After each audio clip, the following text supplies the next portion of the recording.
YouTube, chicks. Get ready. You know what to do, chicks. Listen, Chick Smooth. Hey, Chick Smooth. Appreciate all the coverage that you've been doing. I've been watching your shit for a while. I just subscribed to your shit too, bro. Oh boy, here we go, you guys. Now, after yesterday's controversy with Rory, a lot of people wondered how Joe Budden was going to approach it. As somebody that stood next to Rory for years, as somebody that used to be Rory's friend, and as somebody that still talks to Rory till this day, do we see Joe put his reputation on the line to defend Rory? Now, if you guys missed the video from yesterday, please make sure you guys go check it out. But Rory has been catching a lot of backlash the last couple of days for some wild old tweets that people resurfaced. Yesterday on his podcast, Rory actually apologized, but some people felt like it just was not enough. Now, this all came after Rory, Mal, and Damaris were talking about Kendrick Lamar's Grammy nominations. Damaris caught some backlash for basically saying, yo, if Kendrick sweeps and Clips do not win, I'm going to be upset. The one thing they did wrong is go on Twitter and argue with fans about it. If you're going to be a media personality with opinions, you gotta know not to engage with everybody. Damaris was on Twitter showing people her playlist, trying to prove to everybody that she's actually been a fan of Clips. Now, the funny part of this whole thing is that Rory said, yo, I know Kendrick is a Grammy darling, which is actually the same thing Joe Budden said about Kendrick a couple weeks ago. Kendrick is and has been, chance, I'm not going to say. I ain't hear you say Kendrick's a Grammy darling. Now, back then, Joe did catch a lot of heat for it. Even TDE guys came at Joe. But the one thing Joe did not do is get on Twitter and go back and forth with fans. He barely even addressed the TDE guys like MacWap that dissed him and his son. Now, today on the Joe Budden podcast, Joe actually kept it real with Rory. He told him, yo, you going on that Twitter space and the way you acted was not a good look. Here's what Joe said. The lyric that they thought he was saying. So, Mark, you doing like a word salad right now. So there was a whole she asked me what the tweet said. So there was a bunch of tweets. Some of them were offensive to celebrities. Some were seen as anti-black women, etc. That's what happened. And then the other piece of it was he defended himself. He went on Spaces to explain his position and had a very long 4.5 hour and put on an absolute masterclass in how you should not defend yourself. Yeah, 4.5 hours is way too long. An absolute boy, that was. You said in how you should not. Should not. Yeah. It is a way to do that. It really is. It's a science to it. And apologizing. People don't know how to do it though. So I think that what he did right. So then, the fourth step was finally he went on his show and offered an apology, particularly for the dismissiveness with which he had dealt with the opening part of that conversation. In the spaces. In the spaces. Dismissive, smug, condescending, snarky, arrogant, snarky. What? His position was anybody that knows me knows that I don't hate black people. I'm not a racist. Yada yada yada.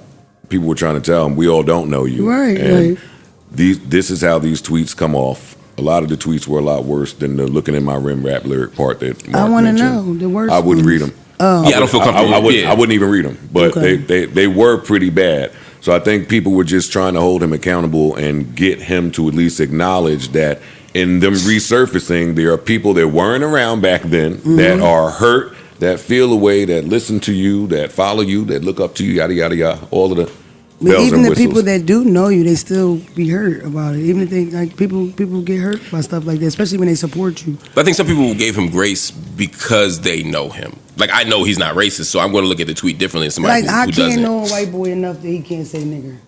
I don't care. And he didn't. Oh, well, And I'm he just didn't. saying. I use it as an example. Yeah. I just want to be clear I can't for know the a white audience. person enough that they can do racist shit or whatever. Yeah, I thought some of the more tweets I saw, the more I was like, yeah, that's even if I'm being generous, that's too much, right? And I think that he will likely address that. It got big. The story got bigger than I thought it would be when I saw it on TMZ. Yeah, that's crazy. Damn. Yeah, when I saw it on TMZ, I was like, ooh. And CMZ ball a lot. It grew legs. Yeah. It grew legs rather quickly. yeah. Yeah, it did. Yeah, and mentioning Beyonce doesn't ever stop things from growing legs. Yeah. So that's its own. He mentioned Beyonce. Yeah. Yeah, the Beyonce tweet. Yeah, Rory's getting shit off. Yeah. Rory's getting shit off. Yeah, 2011 was a different time. Y'all agree that Twitter was like a whole nother place back then? It was. It was. Yeah. It was. It was. I It wasn't was. doing it. Oh, go That ahead. just doesn't excuse anything. Yeah. Yeah. No. It was I was there for it. I participated. It just doesn't excuse anything if the tweets ever come up. Which, number one, I'm confused how people that have some stuff going on are not doing a forensic cleanse I got on across their social media and deleted everything. Well, you know, some people use there's devices and tools you can use to find stuff even after you delete it. Yeah. But that's different. I feel like you making an effort to delete it that changes the narrative. Yeah. But I'm just wondering if I don't even know if this stuff was still any step you can implement to make those tweets harder to come across. For sure. For the casual, you should take those. You should take those steps. I'm just wondering. I was wondering if he deleted his and they found him anyway. That's all I'm wondering. I don't know. No. Oh no, they just sitting there. I don't think so. Okay, got you. I haven't asked him that, but got you. Yeah. In 2011, them tweets were so bad they start kicking my back in. Hey, them tweets were so bad. This motherfucker Joe Budden brought him into the coach. I was like, I didn't know this nigga in 2011. I had no idea who he was in 2011. Yeah. But do I think Rory's racist? No, of course not. Yeah, do I think that there must always there's just law to how white people have to listen to black people in black spaces. I feel. Period. Yeah. Like, I agree.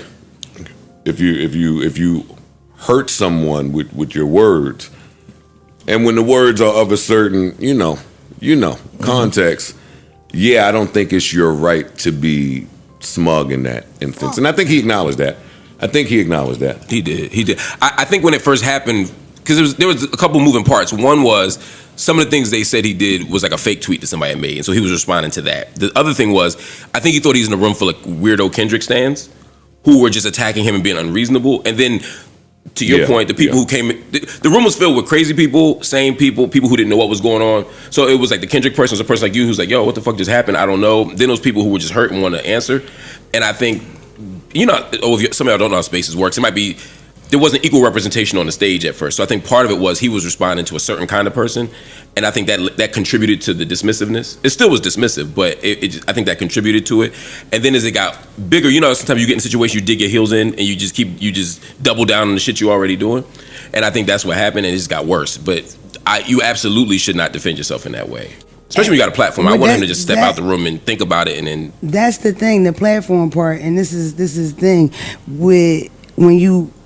That happened to me years ago, and they was like ripping me apart at first. So sometimes you responded to the insult you got, like you walking in that room, but you still remember somebody calling you a small head bitch.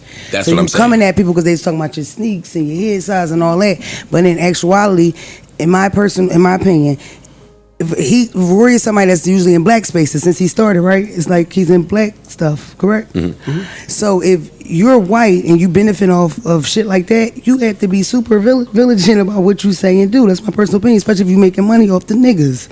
I shouldn't be able to find you saying no crazy shit that I would be offended about, period.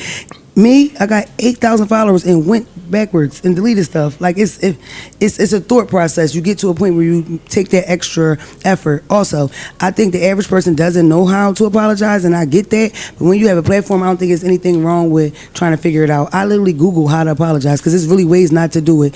Like a lot of people fuck up when they apologize because they'll say something that sounds like an excuse or close to it. You just focus on yourself.